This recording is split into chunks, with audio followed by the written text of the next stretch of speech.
Okay, continue. स्वस्थता foundation की तरफ से आप लोगों को स्वागत।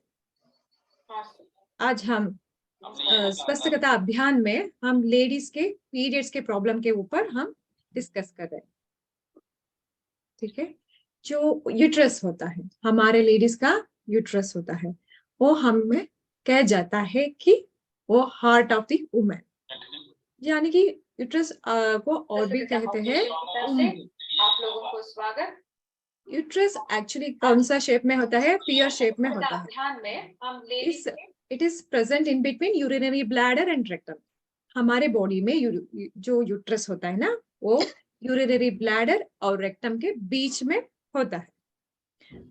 यूट्रस का साइज क्या होता है?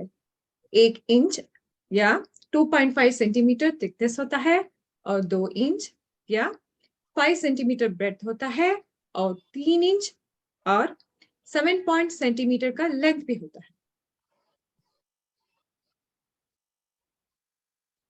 अभी देखेंगे यूट्रस का एनाटॉमी।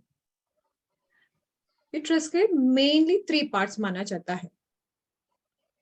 ठीक है, और 3 पार्ट में पहला वाला फंडस, यानी कि upper part of the uterus को फंडस कहते हैं, और बाद में जो middle part of the uterus होता है ना, उसे बॉडी कहते हैं, और बाद में third part of the uterus है सर्विक्स, यानी कि lower part of the uterus.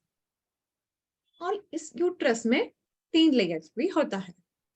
पहला लेयर है पेरीमेट्रियम, यानी कि यूट्रस का आउटर लेयर होता है, और दूसरा लेयर है मायोमेट्रियम, यानी कि हमारे यूट्रस में मिडिल लेयर में होता है, और तीसरा वाला है एंडोमेट्रियम, यानी कि इनर लेयर में होता है।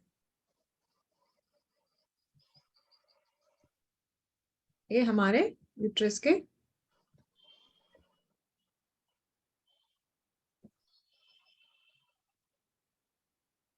तीन लेयर और 3 पार्ट होता है।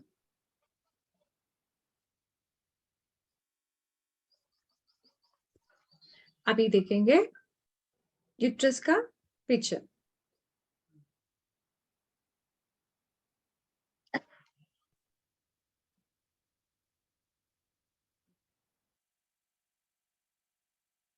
मिनट।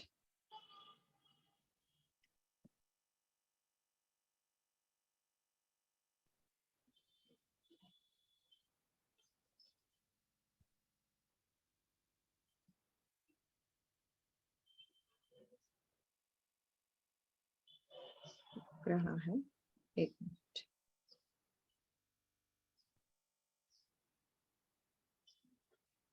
ठीक है, यहाँ देखिए एनाटॉमी ऑफ द यूट्रस।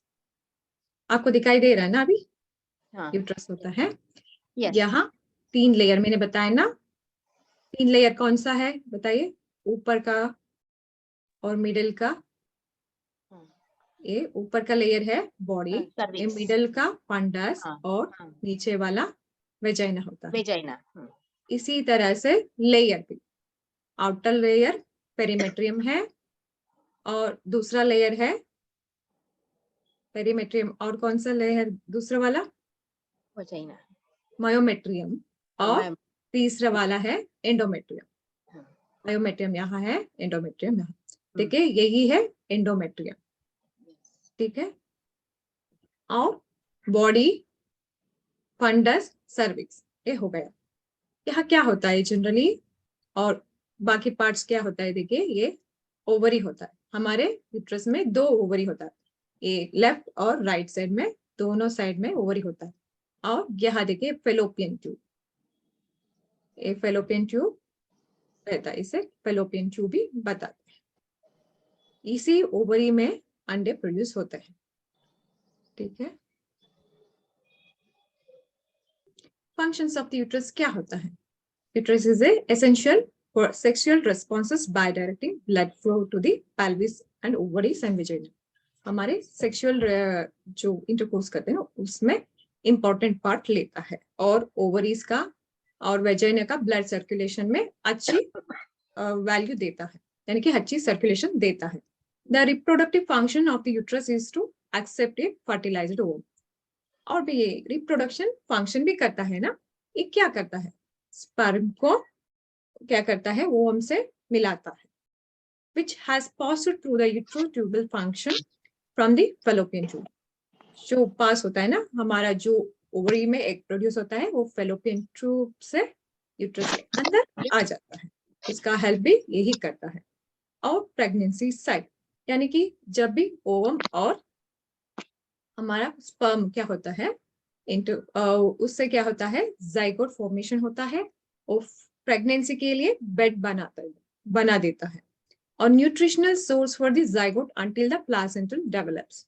जब भी प्लासेंटा हमारे यूट्रस में और बेबी के जो कनेक्ट नहीं हो पाता, उस वक्त न्यूट्रिशनल सोर्स दे जाता है, वो यूट्रस का ही काम है। Provide a safe environment that protects and nourishes the growing foetus. जो भी हमारे बॉडी में फीटस आता है ना, उस फीटस को क्या करता है, वो अच्छा न्यूट्रिशन फूड देता है और ग्रोथ करने के लिए हेल्प करता है और प्रोटेक्ट भी देता है। और मेंस्ट्रुअल साइकिल, जो हमें पता है ना, लेडीज का यूट्रस का मेन फंक्शन है मेंस्ट्रुअल साइकिल, वो काम ही कर लेता है। और labour and birth, the uterine muscles contracts and cervix dilates during labour to the expel foetus. When labour pain आता है उस वक्त, यानी कि चाइल्ड बर्थ होते ना, उस वक्त यूट्रिन मसल्स क्या होता है, कंट्रैक्ट होता है, सर्विक्स डायलेट्स होता है, उनका साइज बड़ा हो जाता है। उस समय क्या होता है, बेबी बाहर आती है, इसके उस वक्त भी यूट्रस हमें हेल्प कर लेता है। और मेंस्ट्रुअल साइकिल, ये वेरी वेरी इंपॉर्टेंट पार्ट है। तो मेंस्ट्रुअल साइकिल किस तरह से काम करता है, देखिए टोटल मेंस्ट्रुअल साइकिल का पीरियड का कितना माना जाता है, 28 डेज का। लेकिन कुछ लोगों में डिफरेंस होता है, it varies from person to person. उसमें जनरली हम क्या लेते हैं, 28 से 30, कभी कभी 32 डेज भी हो सकता है उनका टोटल मेंस्ट्रुअल साइकिल का पीरियड। और ovaries produce the egg from the starting of menstrual cycle. जब भी मेंस्ट्रुअल साइकिल स्टार्ट होता है उसी दिन ओवरीज क्या करता है, एग के प्रोडक्शन का काम स्टार्ट कर लेता है। आफ्टर 14th डे वह क्या होता है, वो एग का जो भी है प्रोड्यूस होता है, जो हेल्दी एग होता है ना, वो 14th डे ओव्यूलेशन की थ्रू वो लेयर में फॉर्मेशन, फेलोपियन ट्यूब से इनर लेयर में आके रुक जाता है। In ovulation day, the fertilized egg is released. In this time, our body temperature is increased. जब भी 14th डे ओव्यूलेशन होता है ना, उस वक्त क्या होता है, हमारे बॉडी का टेम्परेचर ज्यादा होता है, उसी समय में क्या होता है, एग रिलीज हो जाता है। फर्स्ट 14 डेज यहाँ जो प्रोसेस होता है ना 28 डेज का, जब भी हम हाफ किया तो 14 डेज एंड 14 डेज हो जाता है। यहाँ फर्स्ट 14th डे क्या करता है, ईस्ट्रोजन काम करता है। क्या क्या करना है मेंस्ट्रुअल साइकिल में, फर्स्ट 14th डे इंचार्ज कौन होता है, ईस्ट्रोजन होता है। बाकी 14th डे इंचार्ज कौन होता है, जो भी फंक्शन करने यूट्रस का फंक्शन करने का इंचार्ज प्रोजेस्टेरोन ले लेता है। और इस मेंस्ट्रुअल साइकिल में दो hormone play very very important role, और दोनों कौन सा हार्मोन है, ईस्ट्रोजन। ईस्ट्रोजन क्या करता है, हमने पता है, हमें अभी जाना है कि 14 डेज ईस्ट्रोजन काम करता है। इस 14 डेज का ईस्ट्रोजन क्या क्या काम करता है, responsible for the appearance of the secondary sex characters in the female at puberty। जब भी लेडीज मेच्योरेशन हो जाता है, यानी कि पुबर्टी स्टेज में आ जाता है, उस वक्त सेकेंडरी सेक्स कैरेक्टर्स हमारे लेडीज में जो जो आता है ना, उसका ख्याल रखना ईस्ट्रोजन का ही काम है। मेंटेनेंस ऑफ रिप्रोडक्टिव ऑर्गन, जो भी रिप्रोडक्टिव ऑर्गन का ख्याल भी रखने का काम कौन करेगा, ईस्ट्रोजन करेगा। और नेक्स्ट है progesterone. Progesterone prepare the uterus for pregnancy. यहाँ क्या होता है, ओव्यूलेशन हो जाता है ना, उसके बाद स्पर्म एंटर होता है एग के अंदर, उस जाइगोट का फॉर्मेशन हो जाता है। उस टाइम में क्या करता है, प्रेगनेंसी का एक बेड बना देता है कि प्रेगनेंसी कंटिन्यू हो जाए। और जाइगोट का फॉर्मेशन भी, ग्रोथ भी अच्छी तरह से हो जाए। उसके साथ साथ and mammary glands for the lactation, जब भी बेबी बर्थ होता है उस वक्त उस बेबी को मिल्क की जरूरत होती है, उस समय का लैक्टेशन का जो भी ख्याल रखना है वो प्रोजेस्टेरॉन ही रखेगा। It also functions with estrogen by promoting menstrual cycle changes in the endometrium. हमने ऑलरेडी देखा ना, एंडोमेट्रियम यानी कि हमारे यूट्रस के inner layer of the uterus, वो एंडोमेट्रियम होता है ना, उसका थिकनेस भी मेंटेन करने में ईस्ट्रोजन के साथ साथ ये भी हेल्प करता है। यानी कि पूरे मेंस्ट्रुअल साइकिल को दो हार्मोन मेनली केयर करता है, एक तो ईस्ट्रोजन है और दूसरे प्रोजेस्टेरॉन है। Uterus secretes hormones oestrogen, testosterone and progesterone, एक तीनों हार्मोन ही प्रोड्यूस करता है, लेकिन मेनली ईस्ट्रोजन एंड प्रोजेस्टेरॉन ही ज्यादा काम करता है लेडीज में, और टेस्टोस्टेरोन का क्वांटिटी बहुत ही कम होता है। देखिए यहाँ मेंस्ट्रुअल साइकिल का एक पिक्चर है, आप देख सकते हैं कि ये देखिए यहाँ 14 डेज का साइकिल होगा। फर्स्ट 14 डेज का साइकिल को हम फॉलिकुलर फेज कहते हैं और बाकी 14 डेज का ल्यूटियल फेज भी कहते हैं, है ना। ये हार्मोनल लेवल, यानी कि हार्मोनल का लेवल हमें देख सकते हैं यहाँ। क्या देखिए यहाँ 4 हार्मोन्स है, FSH यानी कि फॉलिकल स्टिमुलेटिंग हार्मोन, ये एक्चुअली ब्लू कलर का लाइन होता है, और ईस्ट्रोजन, ईस्ट्रोजन है ना यहाँ ग्रे लाइन का, और प्रोजेस्टेरॉन, प्रोजेस्टेरॉन है पर्पल कलर का। देखिए पहला 14 डेज कौन काम करेगा, ईस्ट्रोजन है ना। यहाँ देखिए यहाँ ईस्ट्रोजन का लेवल ये इस तरह से आता है और इस तरह से ऊपर जाके यहाँ डाउन हो जाता है, ठीक है। इसी तरह प्रोजेस्टेरॉन यहाँ नीचे होता है, उसका काम आफ्टर 14th डे के ऊपर होता है, उस वक्त वो इंक्रीज होना स्टार्ट हो जाता है, ठीक है। और FSH यानी कि फॉलिकल स्टिमुलेटिंग हार्मोन, यानी कि ओव्यूलेशन होने के लिए ये हेल्प करेगा।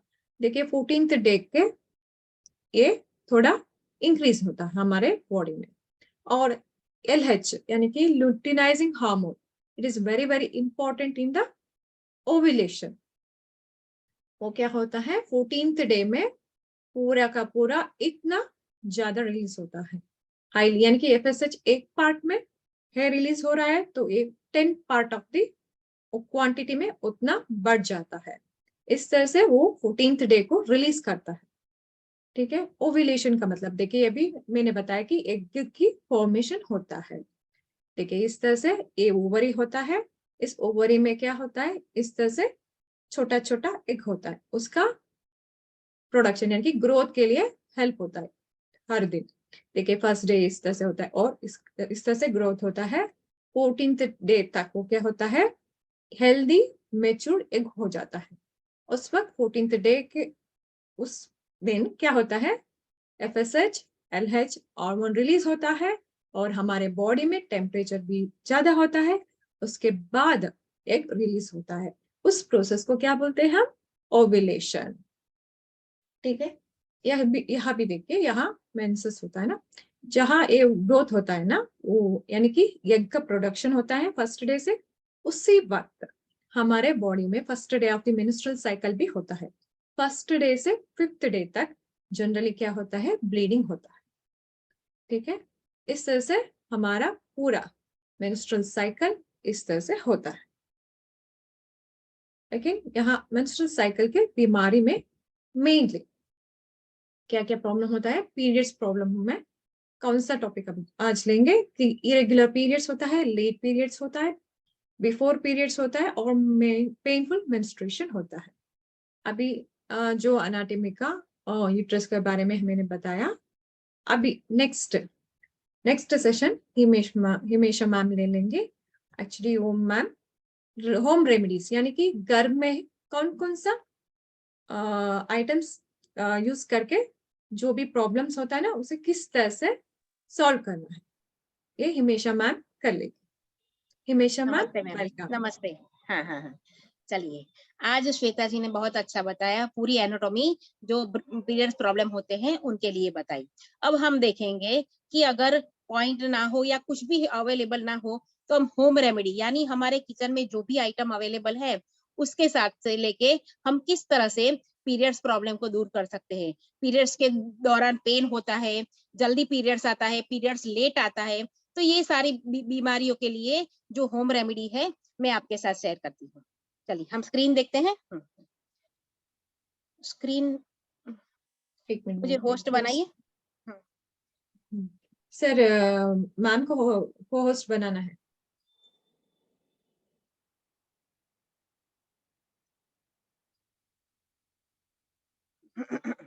चलिए अब हम देखते हैं कि किस तरह से हम प्रॉब्लम सॉल्व कर सकते हैं। ठीक है,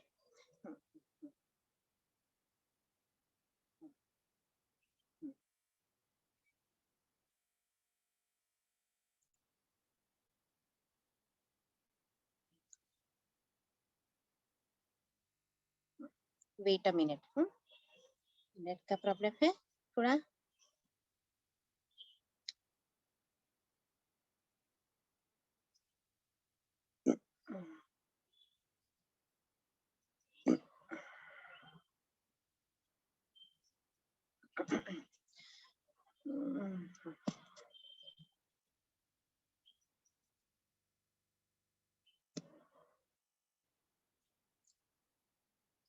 वेट करिए 2 मिनट क्योंकि मेरा नेट काफी स्लो हो गया है। मैं अभी आपके साथ सारी स्लाइड शेयर करती हूँ।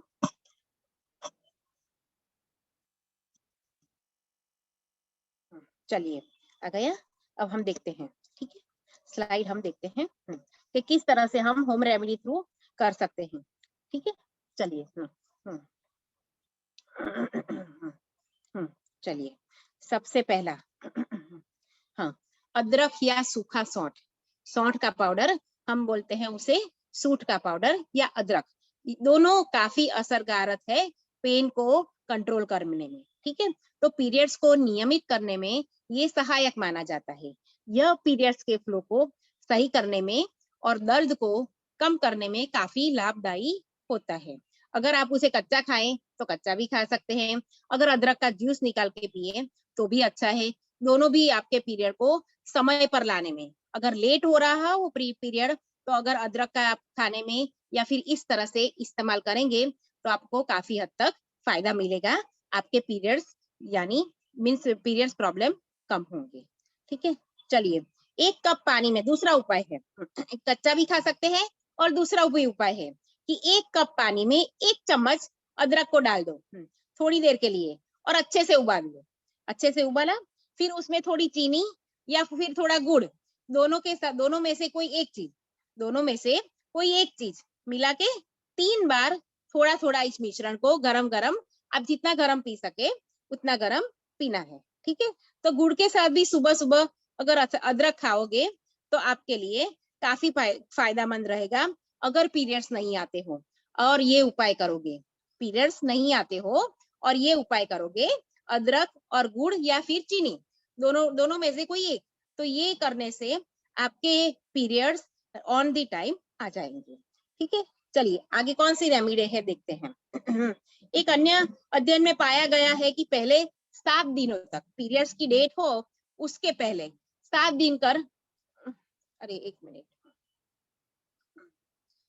हेलो 1 मिनट, हाँ, अरे बाप रे 1 मिनट, मेरी स्लाइड चली गई। 1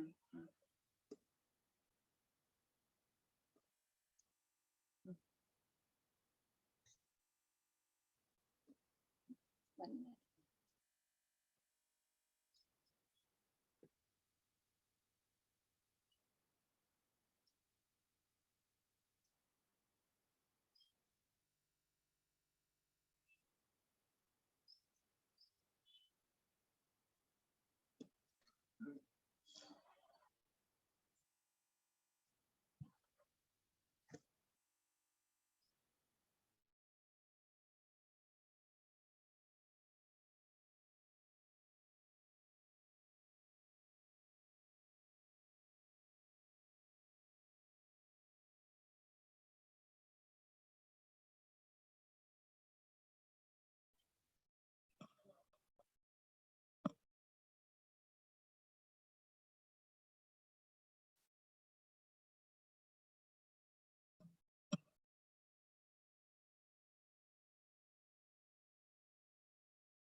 वेट अ मिनट।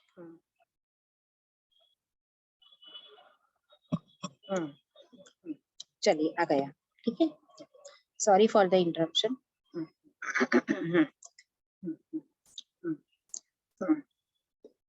चलिए, फिर हमने देखा कि 7 दिनों से पहले, पीरियड्स के 7 दिनों से पहले अगर अदरक का सेवन करें तो मूड, फिजिकल और व्यवहारिक संबंधी लक्षणों से आपको काफी राहत मिलती है। कभी कोई चिड़चिड़ा हो जाता है, कभी किसी को रोने का मन होता है, ऐसे काफी लक्षण है। तो उसको इसमें ये 7 दिन पहले अगर अदरक का सेवन करेंगे, जो 1 चम्मच जूस के लिए बोला है, तो आपको इसी लक्षणों में काफी हद तक राहत मिलेगी। चलिए दूसरी साइड क्या है कि विटामिन डी लेने से, विटामिन डी लेने से पीरियड्स को नियमित करने में मदद मिल सकती है। विटामिन डी अन्य रोगों के लिए भी काफी स्वास्थ्य लाभ भी है, अन्यथा अन्य स्वास्थ्य भी लाभ भी है। तो विटामिन डी लेने से पीरियड्स के दौरान विटामिन डी की गोलियां लेनी चाहिए, ठीक है। चलिए आगे है तुलसी का इस्तेमाल। तुलसी हर घर में होती है, तुलसी हमारे हर घर में होती है। एक नेचुरल पेन किलर है, तुलसी है, एंटीबायोटिक है और नेचुरल पेन किलर है। हम भगवान को हमेशा तुलसी धराते हैं ना, तो ये तुलसी ऐसी है जो पेन किलर भी, पेन को भी कट करेगी और एंटीबायोटिक का भी काम करेगी। अगर पीरियड के दौरान तेज दर्द हो, पीरियड के दौरान तेज दर्द हो, तो चाय बनाते वक्त उसमें तुलसी के पत्ते डाल के उबाल के उसे पी लीजिए, तो आपको काफी आराम मिलेगा। सो तुलसी के पत्ते हर लोग पीते ही है सुबह सुबह चाय में तुलसी के पत्ते, मगर फिर भी ये पीरियड्स का प्रॉब्लम होता है तो तुलसी एक रामबाण इलाज है। उसे चाय में डाल के आप तुलसी के पत्ते डाल के उबाल के उसे आराम से पी सकते हैं। चलिए आगे की स्लाइड है कि पीरियड्स के दिनों में, पीरियड्स के दिनों में पपीता खाना पाचन क्रिया को बेहतर बनाता है। पपीता वैसे भी पाचन क्रिया के लिए बेस्ट है, तो पीरियड्स के दौरान जब भी हम पपीता खाएं तो उसके लिए पीरियड्स के दौरान पपीता खाना चाहिए, वो हमारे पाचन क्रिया को बेहतर बनाता है। दर्द में भी आराम मिलता है और ब्लड फ्लो ठीक करता है। अगर किसी को क्लॉट आ रहा हो या फिर ज्यादा या कम पीरियड्स आ रहे हो, तो ये पपीता खाने से आपका ब्लड फ्लो ठीक हो जाएगा, ठीक है। तो पीरियड्स के दौरान पपीता खाना चाहिए।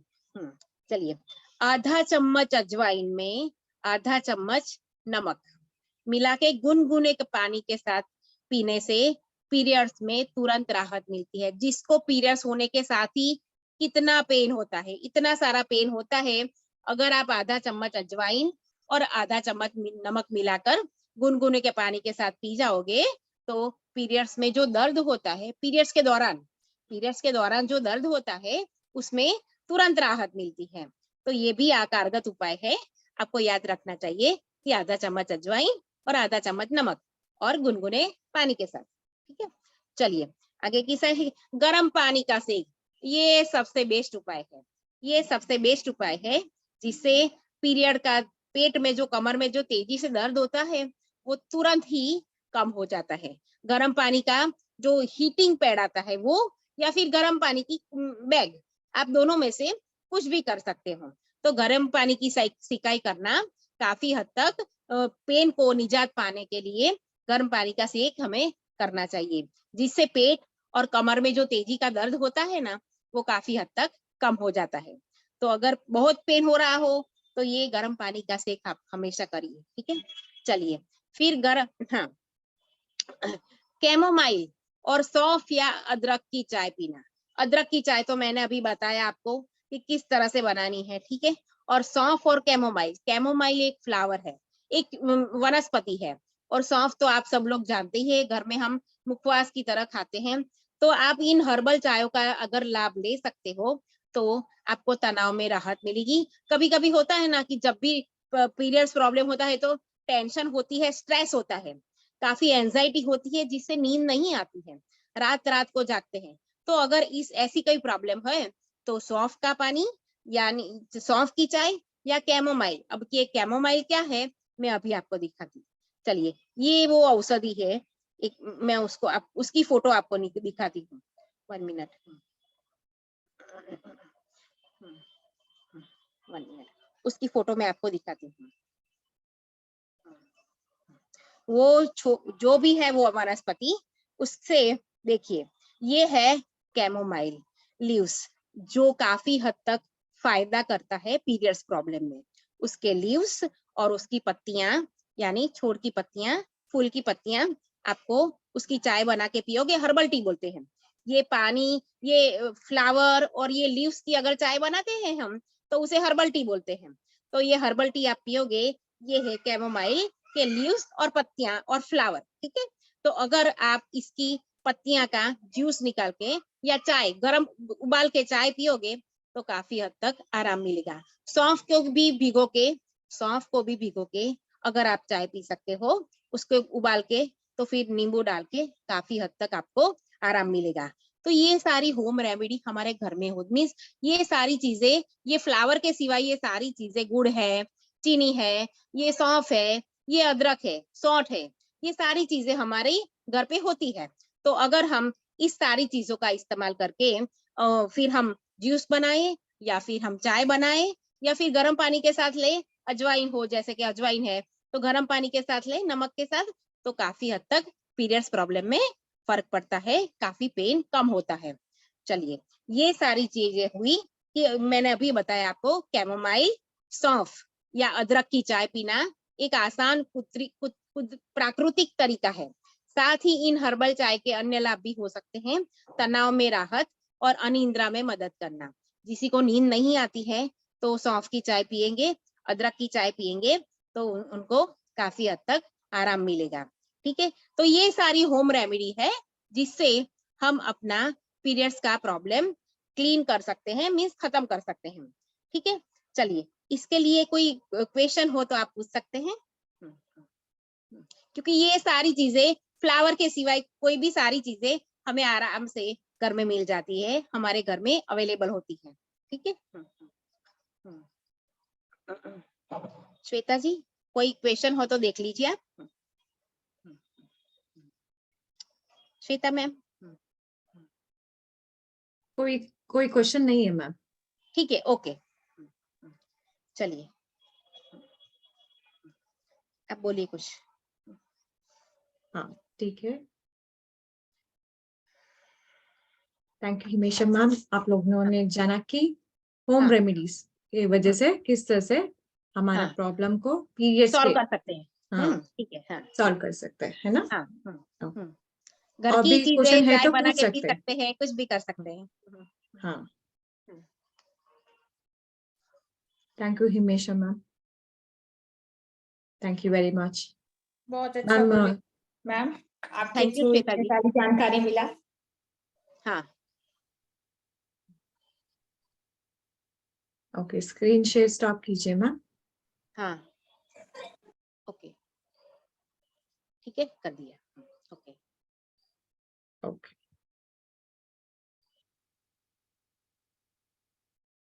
जो भी लोग अभी YouTube पर स्ट्रीम में देख रहे हैं, वो कल भी इसी टाइम ज्वाइन कर सकते हैं। और अगर लाइव ज्वाइन करना हो तो हमारा एप्लीकेशन डाउनलोड कर सकते हैं उस पर, और हमारे साइट पर भी जाकर जो एक लिंक के थ्रू आप ज्वाइनिंग कर सकते हैं। हमने एक वीडियो भी इसके लिए बनाया कि किस तरह से ज्वाइनिंग करनी है, तो आप कर सकते हैं। जितने भी लोग लाइव स्ट्रीम कर रहे हैं वो सेम 5:30 बजे आप ज्वाइन कर सकते हैं कल भी। और ये वीडियो रिकॉर्डेड रहेगी, आपके यूट्यूब पर रहेगी। रेगुलर वीडियो की जानकारी मिलती रहे, इसलिए चैनल को सब्सक्राइब जरूर कर लीजिएगा। आज के लिए कुछ और है मैम? नहीं सर, बस इतना ही। Okay, any question yet? No, ठीक है, आज की क्लास को हम लोग फिनिश करते हैं। Okay, okay, wait.